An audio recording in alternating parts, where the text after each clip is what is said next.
and welcome to Razz Reviews. Today I'm going to be reviewing Rogue One, a Star Wars story.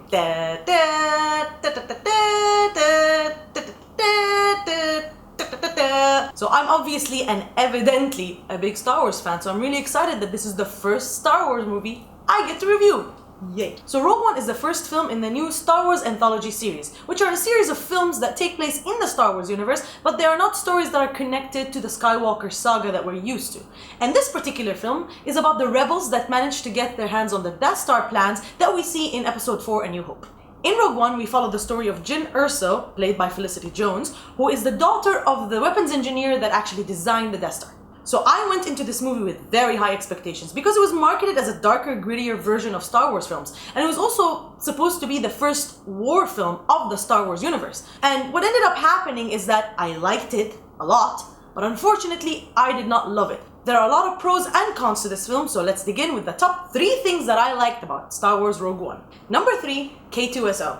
So K2SO is a new droid in the Star Wars universe, and he's actually an Empire droid that got reprogrammed and now he's on the Rebel side. And he is by far my favorite character in the movie, because droid characters are really rare. You know, you have a lot of cool characters in cinema and history and in sci-fi films, but it's hard to find like droids, and Star Wars really excels in that. It has given us a lot of cool droid characters over the years, and this one definitely joins that roster. What was so special about K2SO is that he was cynical and witty, and it was really cool and a refreshing way of looking at droids. Especially most of the droids in Star Wars are either cute or comic relief. He was still a funny character and he provided a lot of comic relief in an otherwise pretty bleak film. So I really enjoyed his presence and he was one of the highlights of the film for me. Number 2, the production design. I really liked the feel of the film and how the film looked. They somehow managed to make us feel like we were still in the era of A New Hope, even though the film is modern. And it didn't look like a film that was shot in the 70s, but the technology was outdated a little bit. The screens and the computers looked a little bit old. They looked exactly like they looked in A New Hope. So you really had the feeling that this film took place in the same time that A New Hope took place. Also, I really enjoyed how things looked worn out and dirty. Like the characters and the people in this film have been at war for a while now, so things are worn out and things are destroyed. We're used to seeing stormtroopers look really clean and sparkly in these films. However, in this film, the stormtroopers are dirty and messy. So it really gave you this feeling that things are not so okay for both sides. And I thought that contributed a really nice element to the feel of the film and to the look of the film.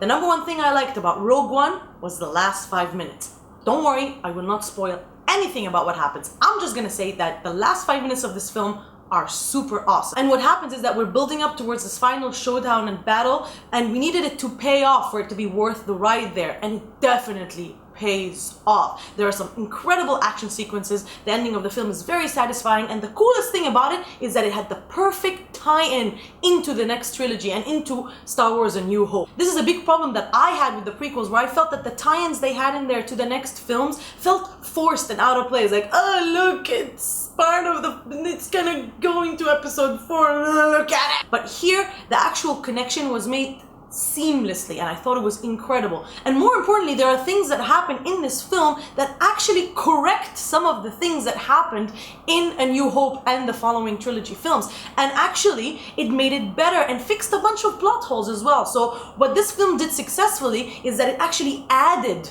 to the original trilogy. So I thought that was really cool, and I did not expect that at all. I've always had this debate in my head where I don't know what's better. A film that's actually really good that doesn't end so well, or a film that's kind of okay but has an amazing ending. I would actually love to hear your opinions on that. Let me know in the comment section, which of the 2 scenarios do you prefer? So obviously I really liked how the film ended, but I did not like how I got there. So now I'm going to talk about the top 3 things that I didn't like about Rogue One. Number 3 was the score. I didn't have a huge problem with the score of the film. I actually thought it was okay. I thought the stuff that happened in between the actual themes of Star Wars that we know were pretty forgettable, and that was really the problem. The John Williams score of Star Wars is one of the most iconic things about cinema. And this time around, you feel that John Williams is missing because you don't really feel the score in much of the scenes unless it's the original Star Wars theme. And I felt that problem the most during the scenes that involved characters from the Empire, because the Empire theme is so epic and so powerful. Everybody knows the Imperial March. However, here, the score really did not live up to the predecessor themes. This film is about the Empire at the height of its power. So I thought I'm gonna get a lot of cool new Empire themes to listen to. Even the prequels, who I was not a fan of at all, all had incredible themes that I still listen to this day. So unfortunately, the score was not memorable. It was pretty meh. You don't even notice it, as opposed to it being iconic, as opposed to it being something new that you add to your Star Wars collection of things that you're obsessed with. Number 2 was the pacing.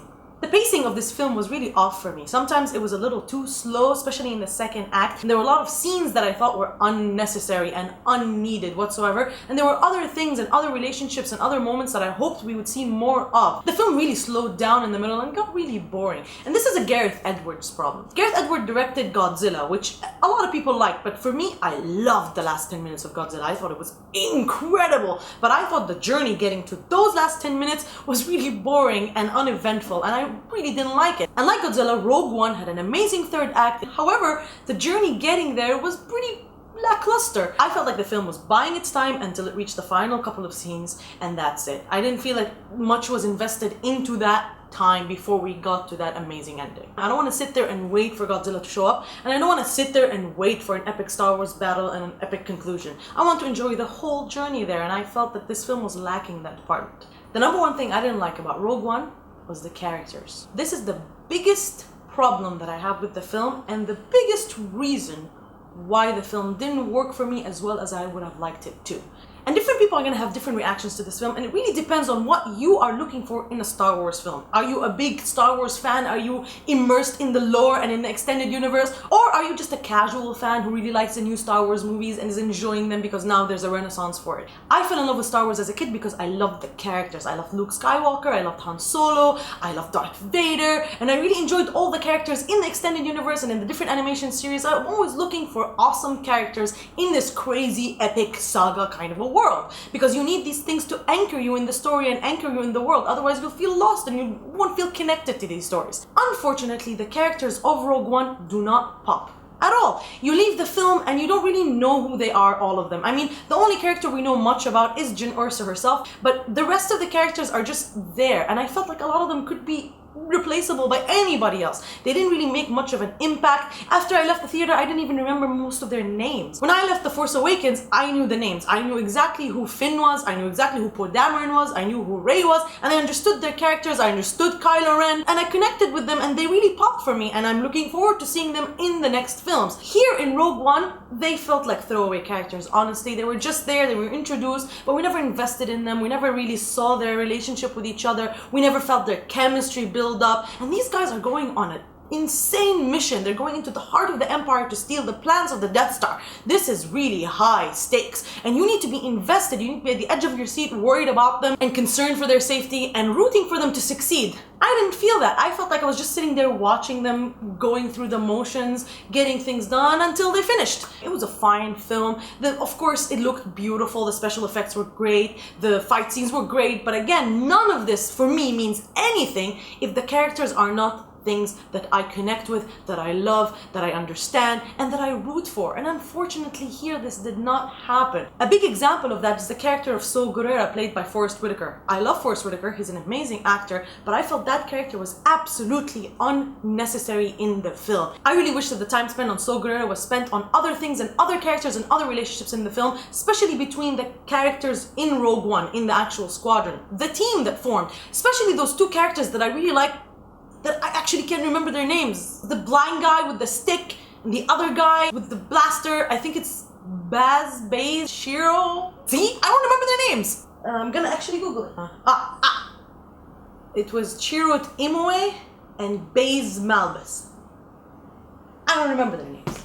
And that's really evidence to the problem, is that they were not memorable characters. That's it, they're just introduced, we know who they are, they tell us who they are and where they've been and where they come from and their relationship, but then that's it, they're gone. Again, Captain Cassian did not pop. We didn't really know much about him, and when he was first introduced, you know, he's a rebel, he's very extreme, and we saw a side of a rebel character that wasn't so cookie cutter and so clean, because we're used to knowing that the rebels are good guys and the Empire are bad guys. That's it. White, black, done. In this film, they actually explored the fact that the rebellion is also gray, you know, because they have to do things, they have to do what's necessary to succeed, to defeat the Empire, and they have to make hard choices. And one of the characters who would do those choices is Captain Cassian. Other than him, in a throwaway line of dialogue, tell us a little bit about his past. We didn't know much about him. So again, it didn't pop. It did not really leave a lasting impression. And I thought it's such a waste of potential, because in theory, on paper, these characters are very interesting, but they were never explored properly for us to really like them and for them to become like one of the big Star Wars standout characters that you know about,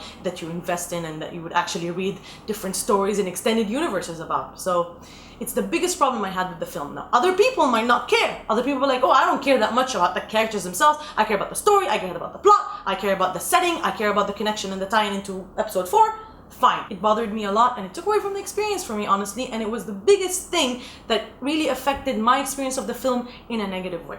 All in all, I thought it was a solid film and a really interesting installment in the Star Wars universe, and I enjoyed it, and I can't wait to see more anthology films. I thought it had an amazing third act, but it stumbled its way towards that third act, and because of that, I'm giving Rogue One an 8.